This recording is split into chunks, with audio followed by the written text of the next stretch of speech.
Welcome to Top 5. I'm your host, Ayaz Akhtar. When your home network is working well, life seems so great. Videos load quickly and stream at a beautifully high bit rate. Your PC connects to the network in the blink of an eye. But then when it gets bad, it can get really bad. We're talking not being able to connect to your printer, using your phone's network instead of your own, and videos timing out. Let's fix that. These are the top 5 tips to build a better network. Number 5, secure your Wi-Fi. This is a really easy tip. Go to your router settings through a browser and change a couple of things. First up, if you haven't changed your default password on your router, change your default password. Why? So other people aren't mucking around with your router. After that, make sure your Wi-Fi network is secured and not open. Why? Because if your neighbor is leeching off your Wi-Fi, your network speeds could suffer.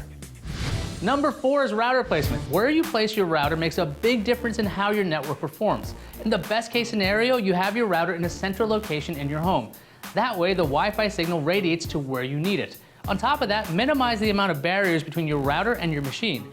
You'll also want to make sure your router isn't near reflective surfaces or metal ones, since that will interfere with your network. Today's routers are no longer eyesores, so if you can, have your router out in the open. You can extend your network using an access point. An access point attaches to your home network using a wired connection that can be used to extend your wireless network. If you want to extend your home network wirelessly, you can invest in a repeater. The device will relay the signal from your wireless router to your device. The downside is the speeds will be cut in half. If you've got an old router sitting around, you might be able to turn it into either an access point or a repeater with DDWRT if your router is compatible.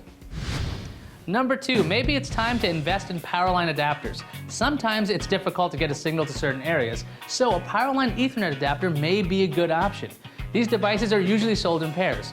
First, you plug it into an electrical outlet. Then you attach one to your router using an Ethernet cable. The second one is attached to another outlet in your home. The adapter uses your home electrical system to create a network. Powerline wasn't exactly known for speed in the early days, but things have changed. If you look for adapters that support a standard called HomePlug AV2, you should see speeds faster than your wireless network. And the number 1 way to make your home network better is to wire up as many things as possible. A wired connection is subject to so much less interference compared to a wireless network. If you want to stream video using a service like Netflix or play an online game, it's impossible to beat a wired connection. Take a look at your home theater. Wire up your consoles, your set-top boxes, whatever, and you'll have a much more pleasant experience.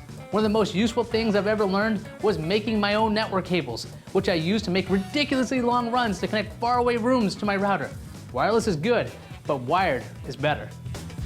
If you've got a super secret tip on how to make a network better, like a foil reflector or something, hit me up on Twitter. I'm @Ayaz. For more top 5s like this, visit top5.cnet.com. Thanks for watching.